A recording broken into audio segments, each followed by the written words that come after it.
Hi guys, I'm Shelley and welcome back to part 2 of my record collection.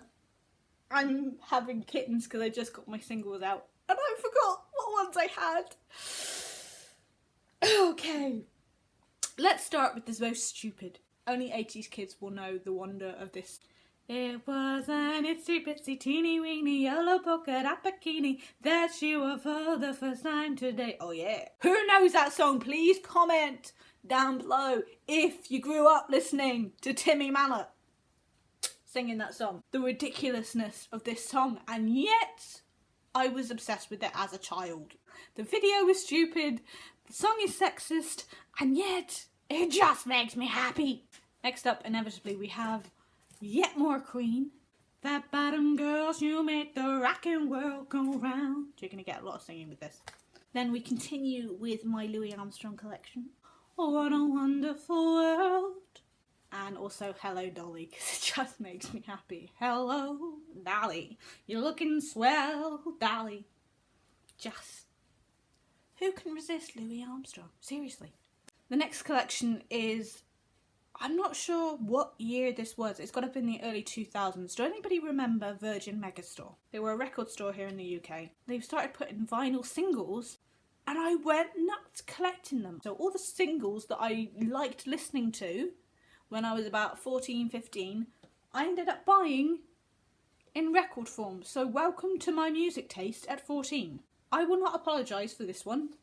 I just liked it. James Blunt, You're Beautiful. It was a phenomenon. It's a bloody weird song. I don't understand why I loved it. And yet I did. For one summer, James Blunt ruled the friggin' world. And I joined in, apparently. Then we have my girl herself, a Miss Katie Tunstall.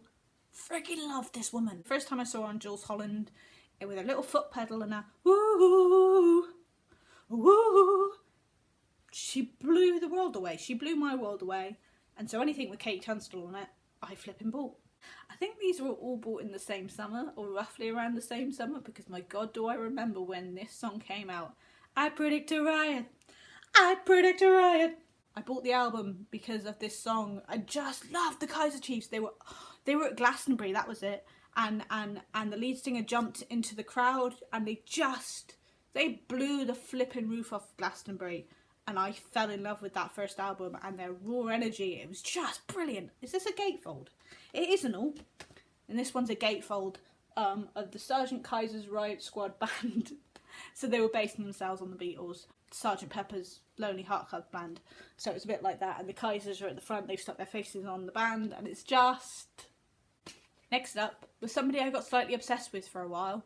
I mean, by obsessed, I mean completely and utterly. I dove into Seth Lakeman, and didn't come out for about 2 years. 1, he looks good. 2, he sounds amazing. 3, I met him, he signed it. I just fell in love with the dude. I've just knocked something over behind me and I don't care. Accidentally in love, accidentally in love. The Counting Crows. Little Shrek used to go round and round the record player. Bless little cottons. This is from Shrek 2. Didn't like the movie. Bloody loved the song. And the last of the picture records was Jamelia, See It in the Boy's Eyes. I had to sing it as a part of a project I was doing. The Princess Royal Carers Trust. We were doing some kind of concert or something, and I was singing See It in the Boy's Eyes by Jamelia, and then I just thought, oh, I'll have the picture record as a bit of a memory, as to remind myself that I sang in front of a bunch of people.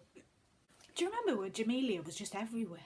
Next up, another phenomenon that happened. On the back of James Blunt, we had Paolo Nutini. Anybody remember this dude? Little Scottish bloke. Weird. Lots of hair. Loved him. This one was Last Request, which is just basically about having sex with a girlfriend you're about to break up with. Let's get laid one last time and just remember the good times. It's about breakup sex, basically. But Paolo Nutini was just hot. Do you remember? For 2 years, he was just, damn, boy. Just his voice, the Scottishness, he barely talked. Interview him, didn't say a word, couldn't hear a thing. But when he sang, you just sort of melted. Next up, we have Damien Rice. Again, these are all kind of people that took over for a summer or for 2 years and then disappeared. I haven't heard from Damien Rice in ages. but I was obsessed with him. I have his first album. I just ordered his first album on vinyl because it's been re-released on vinyl, and I was like the biggest mind-blowing thing I ever listened to. Blower's Daughter, good God. This is a special edition clear vinyl, so that's cool. I was obsessed with Star Sailor, and we have another one. This is Keep Us Together from their third album, I believe. We have another gatefold apparently. They're my boys! They're adorable, aren't they? I forgot this existed. So does anybody remember a band called Rooster? They had one song, it was a one-hit wonder, but it was bloody marvellous. I ain't gonna shout it from the rooftops, honey, tell me I'm the only one. It's the only single I ever remember Rooster doing, but I was obsessed with it. I know the video, they were on a roof. There were a lot of videos in like the early 2000s where everybody was just up on roofs. Very strange. And last of the ones that came out in the 2000s, I mean, what is a record collection without dang da dang da dang da dang dang dang, don't wanna be an American idiot. Would help if I sang in tune, but dear God was I obsessed with this album, An American Idiot. I just had to have it on vinyl. I wish I had the album on vinyl, to be honest. Just Green Day came into my life and blew my little brain away. I was one of those people who didn't get into Green Day until the American Idiot album came out. I will admit that. I am an idiot. I now respect what they created and who they are, but they did not come into my life until American Idiot just blew my little brains away. It's a picture record. The boys are there, look at them, they're just so adorable. I swear I'm getting to the end. We have 3 more to go, and these 3 are the ones where my emotions get involved. I mean, if you thought that was emotional, wait till these happen. These are the songs that define my life a little bit. Starting with the Shoop Shoop song by Cher. Do you know this? Are you aware of the Shoop Shoop song? Are you aware of the movie Mermaids? I wasn't originally aware that this was part of the movie, but once I'd seen the movie, Winona Ryder, Christina Ricci, Cher. Oh, and Bob Hoskins, by the way. It's just... I mean, who couldn't want that mix? And then this song, it's in his kiss, that's where it is. I have no embarrassment of loving this song. People call it a guilty pleasure. I don't give a damn if you're guilty about it. Go in that corner, be guilty, shut up. I am on the dance floor, I am dancing, I am singing at the top of my freaking lungs. It makes me happy, sod the hell off. There she was, just walking down the street, singing do-a-diddy-diddy-dum diddy-do, tapping her fingers and stomping her feet. I'm sorry, who doesn't love that song? If you don't like that song, go away. My love for do-a-diddy-diddy-dum diddy-do. My mind blew. My 10-year-old mind just thought this is the best song ever written, and it's gibberish.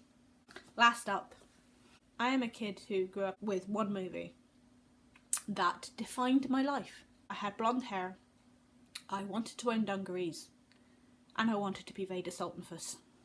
If you know who she is, just by saying the name, you know the love of this song, you know the love of this movie, you know the wonder of a little Macaulay Culkin. And the bee stings! My Girl by The Temptations. I don't know how to describe what My Girl did to me as a kid, except for I wanted to be her and him at the same time. It was just the best movie in the world. The B-side of this is the theme from My Girl, which just breaks my damn heart. It's the most beautiful piece of music I think I've ever heard written. That is by James Newton Howard, and it made me love soundtrack music. The composers, I always want to know who composes the music behind movies because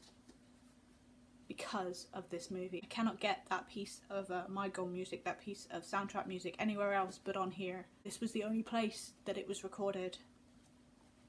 This is my heart. I hope you guys are good and you have enjoyed this and that you knew what some of the references were. I would love to know what songs define you. Do you have a record that you remember your mum playing, your dad playing, that was just part of your brain growing up? Just give me all the music nostalgia. What does it remind you of? What feels do you get when you listen to that one song? I'd love to know, because to me, music links so many things. I hope you guys are good. Thanks for listening to me waffle, and I will see you guys soon. Bye.